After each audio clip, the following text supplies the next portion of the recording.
Hello, my viewers and my subscribers. I just want to thank you so much for tuning in today to another quick video. I'm going to try to be quick with this one. All right.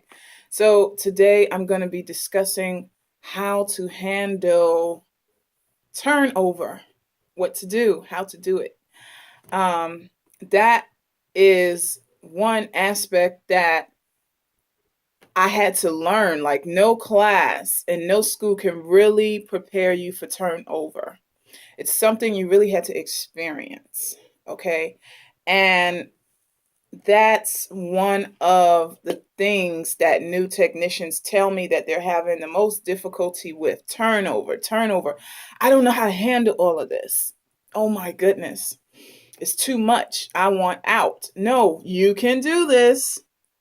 If I could do it, you can do this. You got this. Okay? Turnover is not even that hard. Get that in your head. It's not that difficult. If you know what you're doing, if you move in a flow that is that basically you know what you're doing, you don't have to move all fast. See, I find one of the issues that I see during turnover is excuse me, guys. Some people move so fast, but they're not doing anything. Like, it's not helpful to them. Like, they don't have the strategies and the techniques to move in a flow that will get things done at a reasonable time. This is what I would say. Let me explain it.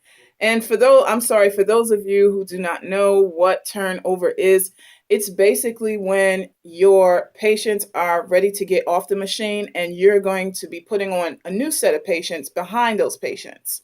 Once they, finish holding their access and they're finished in that particular section, then you're going to put on someone else behind them.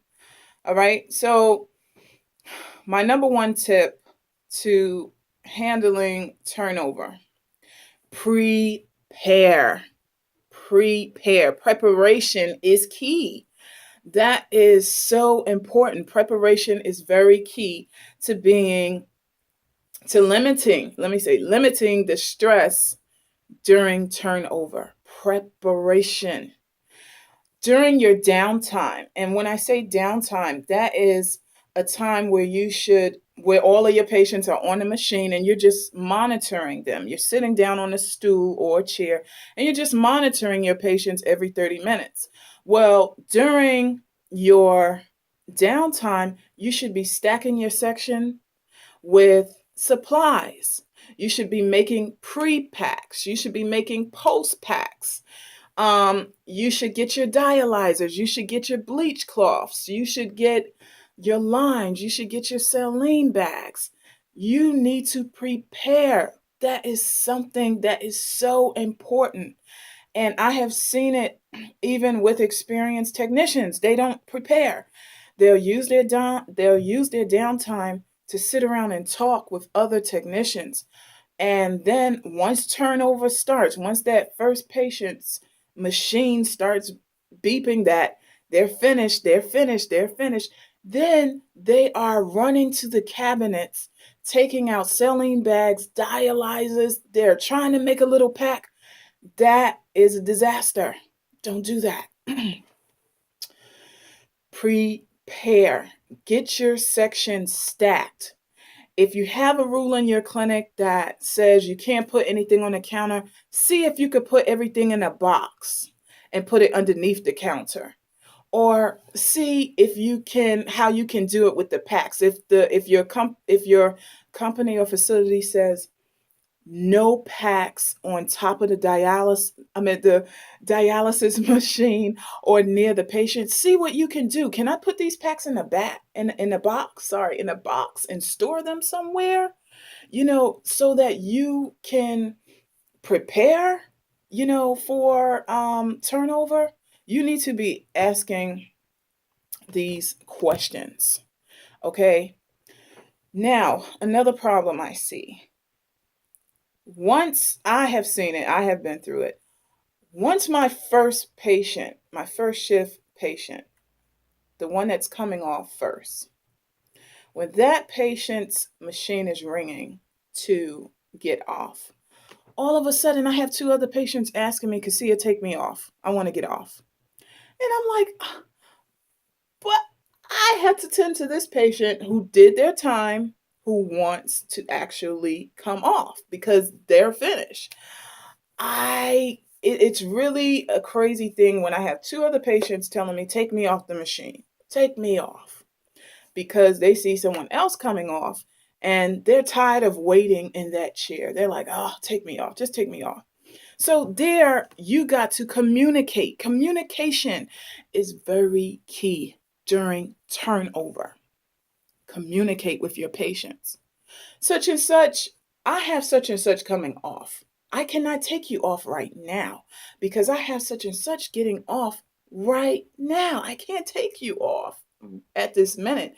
If you want to be taken off, then you can call the nurse, or sometimes I call the clinical manager if it escalates. If the patient gets out of hand and say, take me off this machine, man, and starts cursing, I will call the clinical manager. Such and such, blah, blah, blah is getting out of hand.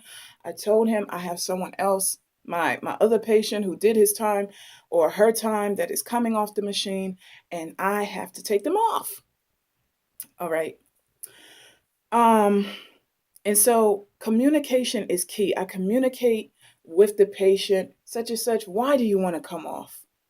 Well, I just want to come off. Okay, so if you just want to come off, you're going to have to ask someone else to take you off because I am right now taking off this person. Okay.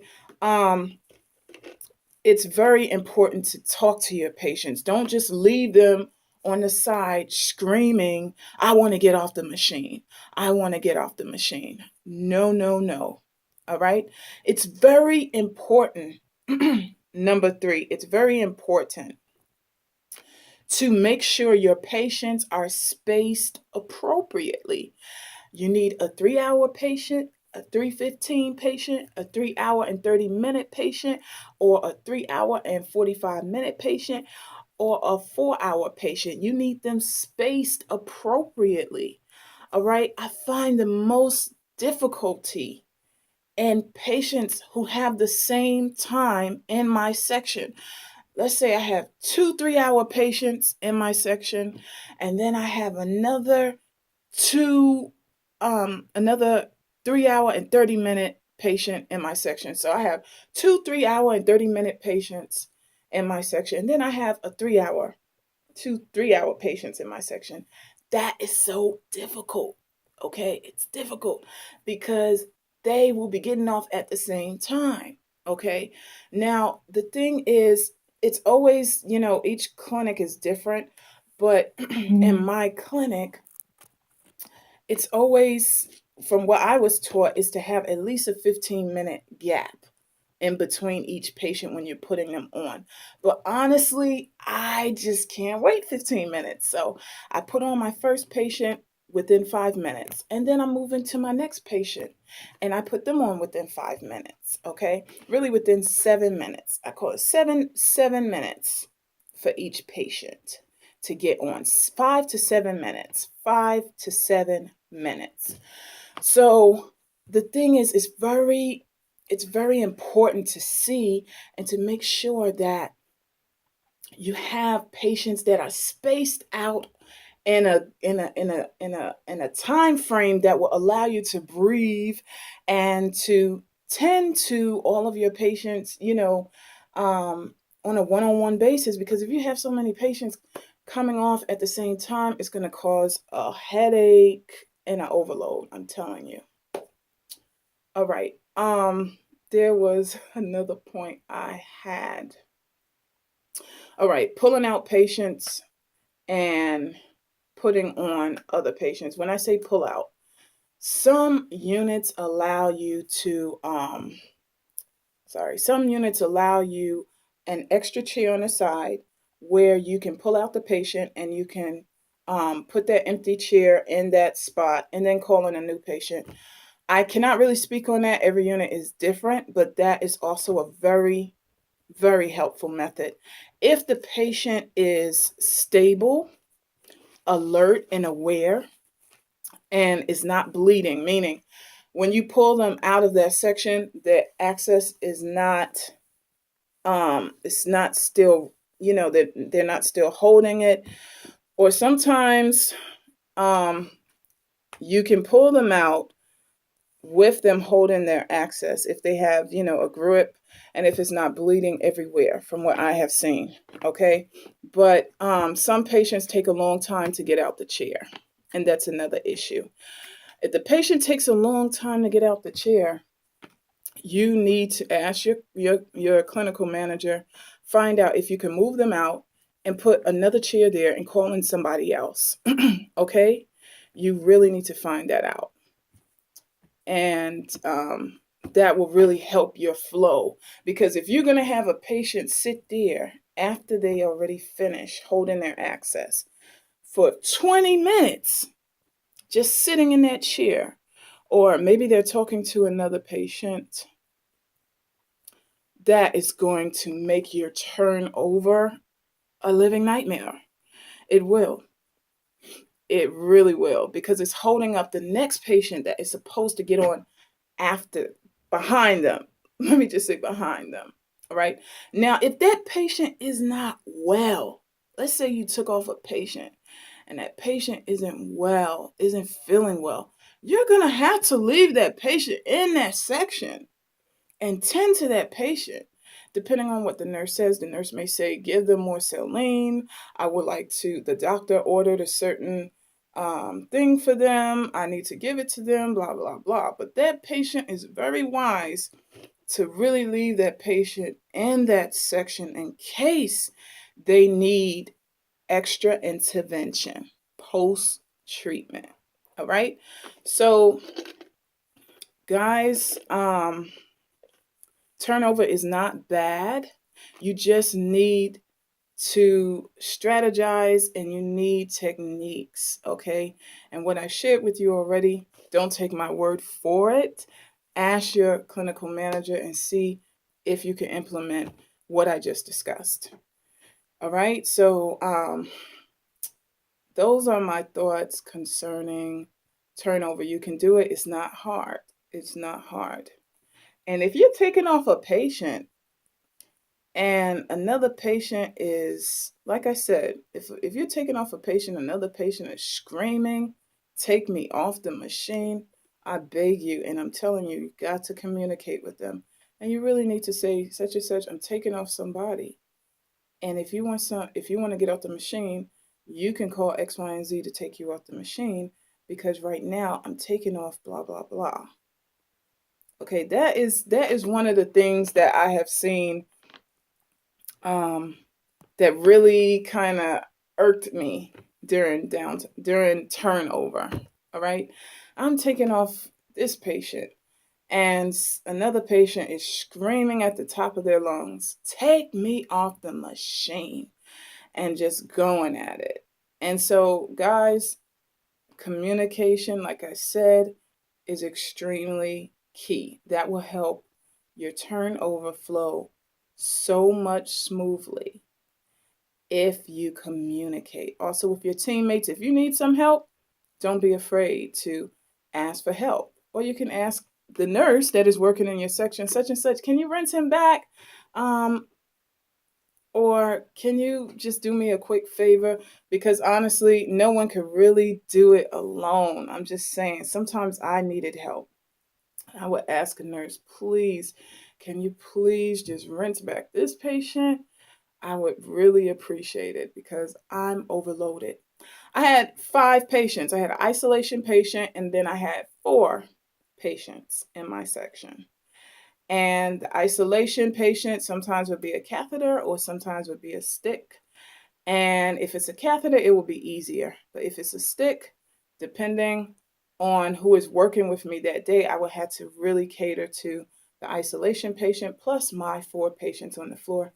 Talk about overload. Oh my goodness. I really had to strategize, and I really had to really do things on point. I'm telling you. And even with all of that strategizing and techniques, I still needed help once in a while, please help me out.